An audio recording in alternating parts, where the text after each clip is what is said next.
Hello दोस्तों, मैं हूं जगदीश जोशी। आज के इस वीडियो में मैं आपको वीएफडी और इंडक्शन मोटर के पैरामीटर्स सेट करना बताऊंगा और इसके कंट्रोलिंग की जो कनेक्शंस होते हैं। ठीक है, ये जो कंट्रोल टर्मिनल्स जो हैं इनके जो कनेक्शंस होते हैं वो किस तरीके से होते हैं वो मैं आज के इस वीडियो में आपको बताऊंगा।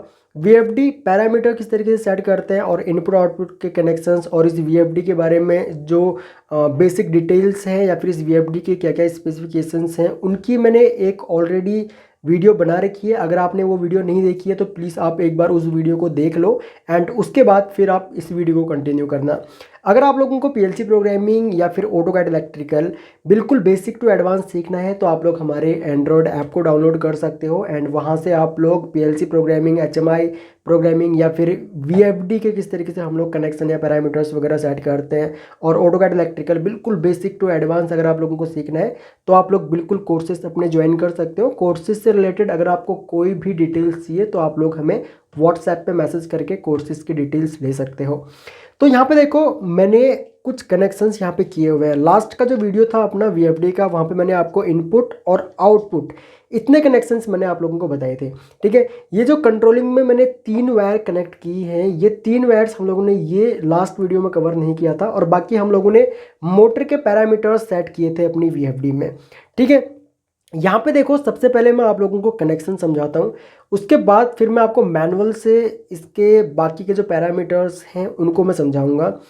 यहाँ पे मैंने एक सेलेक्टर स्विच यूज किया हुआ है और इसकी हेल्प से हम लोग किस तरीके से मोटर को फॉरवर्ड और रिवर्स में चलाते हैं और कैसे हम लोग इसमें डिले टाइम डालते हैं, फॉरवर्ड के लिए डिले टाइम, रिवर्स के लिए डिले टाइम, वो हम लोग यहाँ पे चेक करेंगे। ओके, एंड कैसे हम लोग अपना जो ये कीपैड है इस कीपैड को एक्टिवेट करते हैं और इस कीपैड की हेल्प से हम मोटर को चलाते हैं और कैसे हम लोग इस सेलेक्टर स्विच या फिर एक्सटर्नल पुश बटन की हेल्प से हम लोग अपनी मोटर को चलाते हैं, वो हम लोग आज के इस वीडियो में बिल्कुल डिटेल में डिस्कस करेंगे। आप लोग लेक्चर आखिरी तक जरूर देखना ताकि आप लोगों के वीएफडी से रिलेटेड सारे डाउट्स क्लियर हो सकें।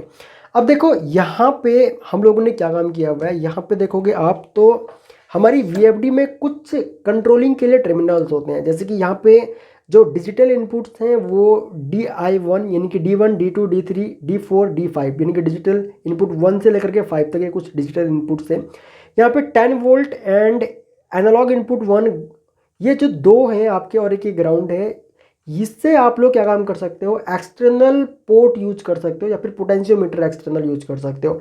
अगर आपको वीएफडी का पोर्ट यूज करना है, ये वाला नोब अगर यूज करके फ्रीक्वेंसी कम ज़्यादा करनी है तो आप लोग इसको यूज कर सकते हो। ठीक है, पैरामीटर डाल करके आप इसे एक्टिवेट कर सकते हो, बाय डिफॉल्ट आपको यही मिलेगा। अगर आप लोग एक्सटर्नल पोटेंशियोमीटर यूज करना चाहते हो तो आप लोग यहाँ से कर सकते हो।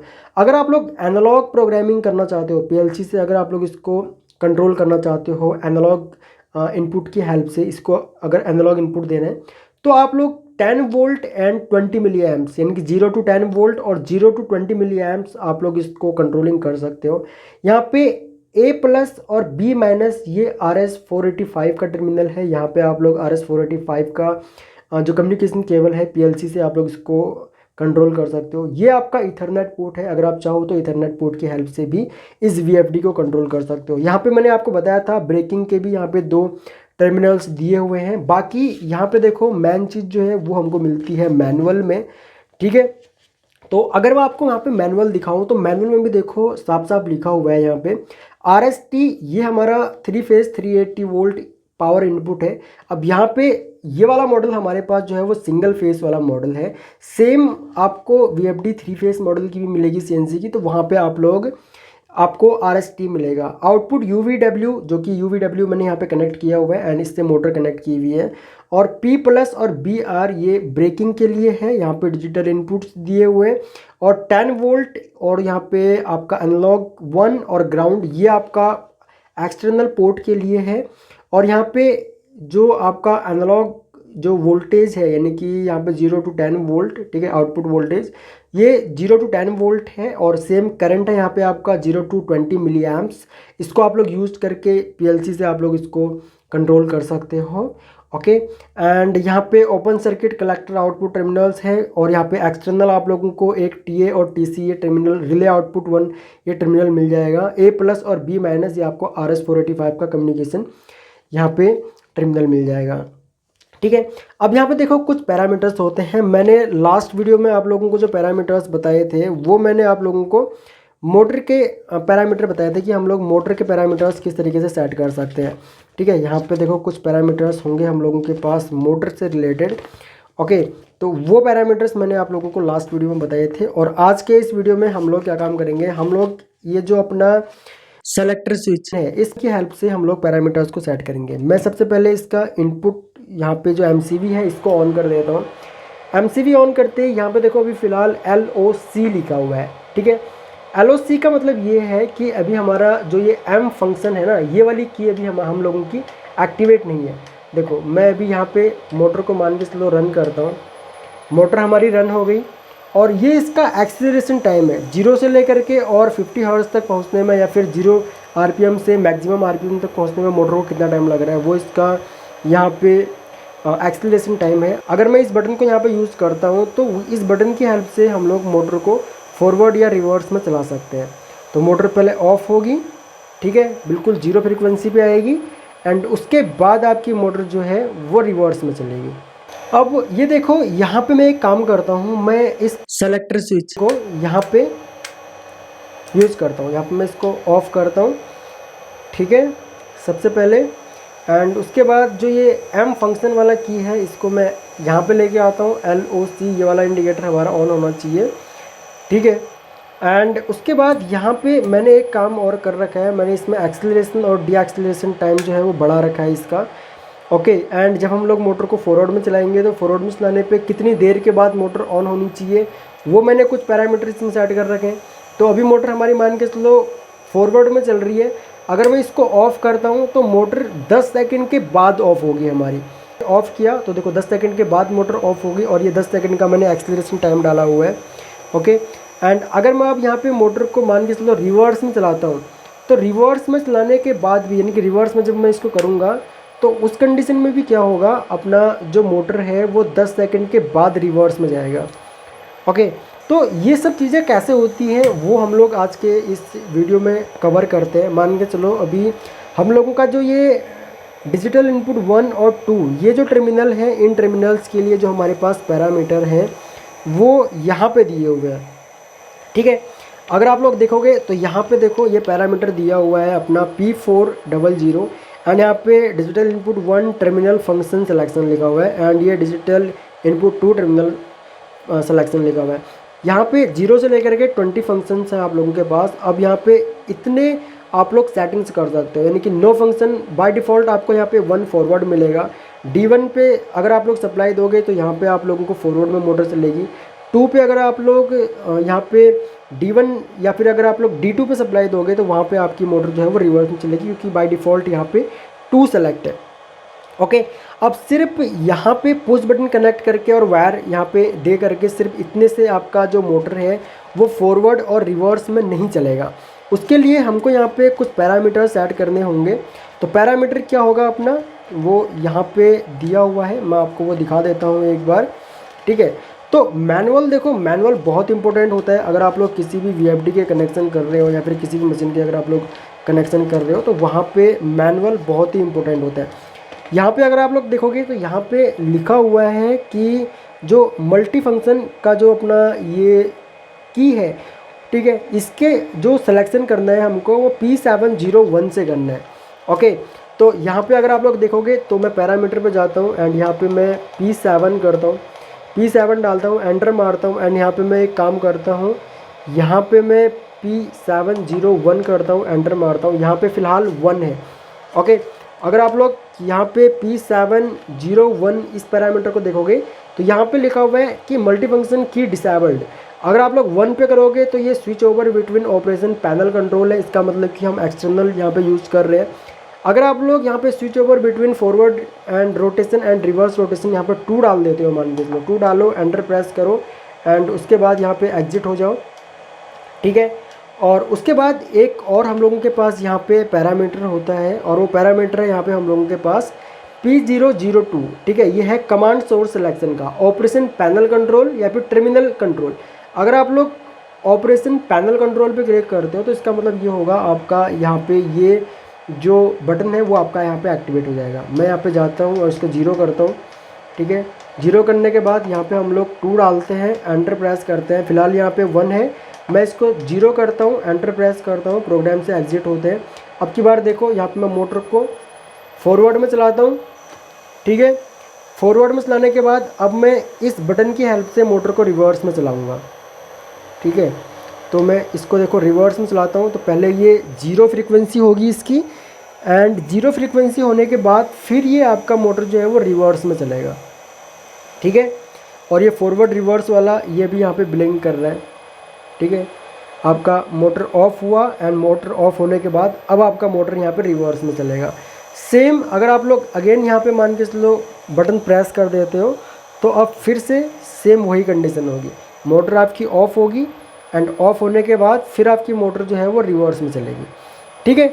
अब अगर आप लोग इस बटन की हेल्प से अपनी मोटर को फॉरवर्ड रिवर्स लाने की कोशिश करोगे तो आपकी मोटर फॉरवर्ड या रिवर्स नहीं होगी, क्योंकि हमने अब इस सेलेक्टर स्विच को हमने डिसेबल कर दिया, ठीक है। अब हमने ये जो मल्टी फंक्शन की है इस की को हम लोगों ने एक्टिवेट कर दिया।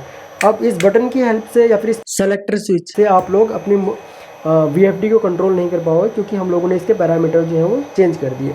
अब इस सेलेक्टर स्विच की हेल्प से अगर हमको इसके पैरामीटर्स मान के चलो सेट करने हैं, मैं इसको ऑफ करता हूँ सबसे पहले।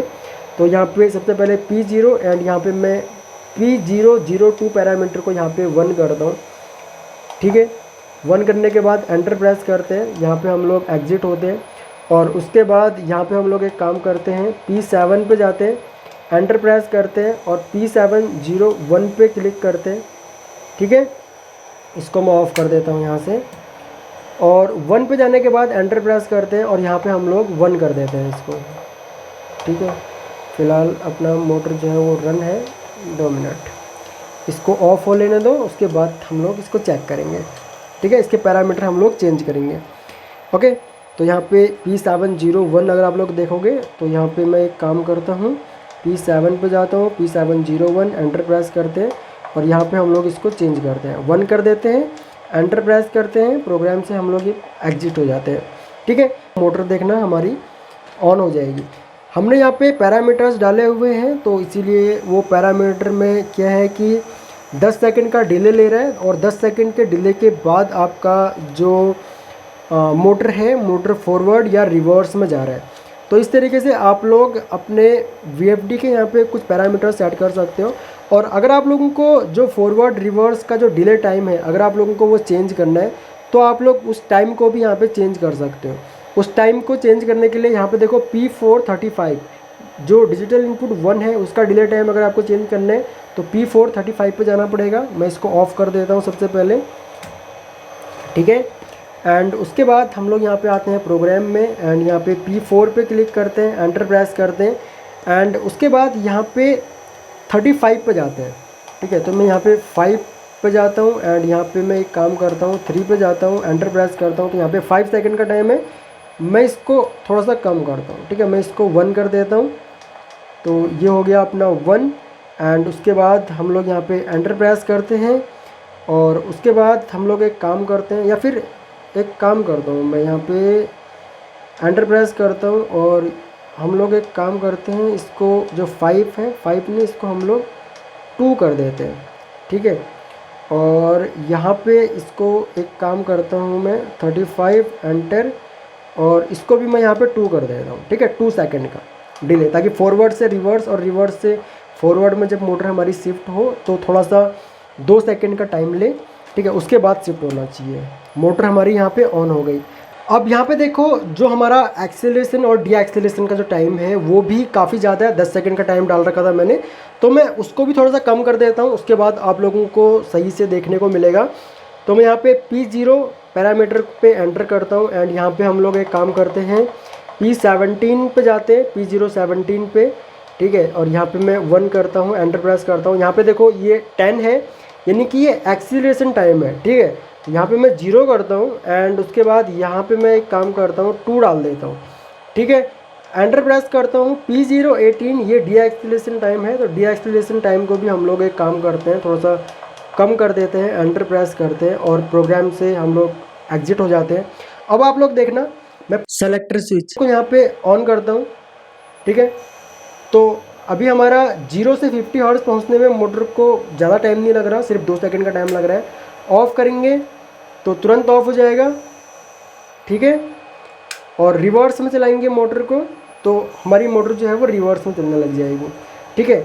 तो इस तरीके से हम लोग क्या काम कर सकते हैं, अपने VFD के पैरामीटर्स सेट कर सकते हैं। अब अगर आप लोग पुश बटन से चला रहे हो तो पुश बटन से चलाने के लिए भी पैरामीटर्स अलग होते हैं, और अगर आपको ये कीपैड एक्टिवेट करना है तो इन कीपैड से भी अगर आप लोग मोटर को चलाना चाहते हो तो उसके पैरामीटर्स अलग होते हैं, ठीक है। और अगर आप लोग नोब से इसकी फ्रीक्वेंसी कंट्रोल करना चाहते हो तो उसके पैरामीटर्स अलग होते हैं। अगर आप लोग पोर्ट कनेक्ट करना चाहते हो अलग से पोटेंशियोमीटर तो उसके पैरामीटर्स अलग होते हैं, ठीक है। तो आई होप कि आप लोगों को समझ में आया होगा कि हम लोग कैसे VFD को कंट्रोल करते हैं। बाकी अगर आप लोगों को PLC से भी जानना है कि PLC से हम लोग किस तरीके से VFD को कंट्रोल करते हैं तो वीडियो के नीचे कमेंट करके मुझे प्लीज़ ज़रूर बताएं, ठीक है। क्योंकि आप लोगों के कमेंट्स हम लोगों के लिए बहुत इंपॉर्टेंट होते हैं और हम लोग मोटिवेट होते हैं जब आप लोग वीडियो पे कमेंट करते हो, लाइक करते हो। अगर वीडियो पसंद आई हो तो प्लीज़ वीडियो को लाइक करके हमें ज़रूर मोटिवेट करें। अगर आप लोग इस चैनल पर न्यू हो तो चैनल को आप लोग सब्सक्राइब कर लो, बगल में जो बेल आइकॉन है उसको भी ऑन कर लो ताकि आपको हमारी सभी न्यू वीडियोज़ का नोटिफिकेशन लगातार मिलता रहे। So thanks for watching guys, जल्द मिलते हैं अपनी नेक्स्ट वीडियो लेक्चर में।